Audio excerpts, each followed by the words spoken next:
କିନ୍ତୁ ମତେ ଲାଗେ ବ୍ୟକ୍ତିଗତ ଭାବରେ ସମାଜକୁ ବଦଳାଇବା ପାଇଁ ବିଶ୍ୱକୁ ବଦଳାଇବା ପାଇଁ ସବୁଠାରୁ ଅଧିକ ଯଦି କାହାର ଦରକାର ସେଟା ହେଉଛି ମଣିଷର ନିଜସ୍ୱ ଚିନ୍ତାଧାରା ବା ମନୋବଳ ଏବଂ ମଣିଷର ଚିନ୍ତାଧାରା ମନୋବଳକୁ ସବୁଠାରୁ ଅଧିକ ଇମ୍ପାକ୍ଟ ପକାଏ କିଏ ବା ଚିନ୍ତାଧାରାକୁ ବଦଳାଏ କିଏ ସେ ହେଉଛି ସାହିତ୍ୟକୁ ହିଁ କହିପାରନ୍ତି ତାକୁ ଆପଣମାନେ ତାକୁ ଆପଣ ଫିଲ୍ମ ସିନେମା କହିପାରନ୍ତି ତାକୁ ଆପଣ ସଙ୍ଗୀତ କହିପାରନ୍ତି ତାକୁ ଆପଣ କିଛି ବି କହିପାରନ୍ତି। ମୁଁ ଗୋଟେ ଉଦାହରଣ ଦେଇକି ଖାଲି କହିବି ଅନେକ ବର୍ଷ ତଳେ ଯେଉଁମାନେ ଜାଣିଥିବେ ଯେଉଁମାନେ ଜାଣିନାହାନ୍ତି ସେମାନେ ମେ ବି ସର୍ଚ୍ଚ କରିପାରିବେ।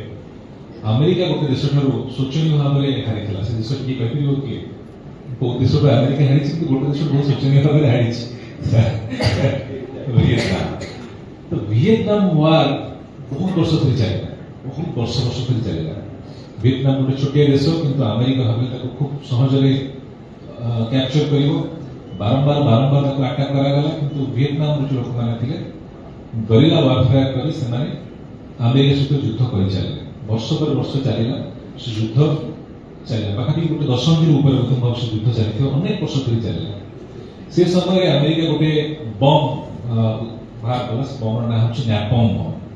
ସେ ବମ୍ଟି କ'ଣ କରେ ପ୍ରାୟ ମୋଷ୍ଟଲି ପେଟ୍ରୋଲରେ ତିଆରି ସେ ବମ୍ଟି ଗୋଟେ ଏରିଆରେ ସେଥିରେ ପଡ଼େ ଏରୋପ୍ଲେନ୍ରେ ପଡ଼େ। ସେ ଏରିଆର ପାଖାପାଖି 1 କିଲୋମିଟର ବ୍ୟାସାର୍ଦ୍ଧର ପାଖରେ ବହୁତ ବଡ଼ ଜାଗା ଏକାଥରେ ଜଳି ଉଠେ ଏବଂ ସେ ଅଞ୍ଚଳରେ ଥିବା ସବୁ ଘର ଦ୍ୱାର ଯିଏ ଲୁଚିକି ରହିଥିବେ ବଙ୍କର ଭିତରେ ସମସ୍ତେ ଜଳିଯାଆନ୍ତି।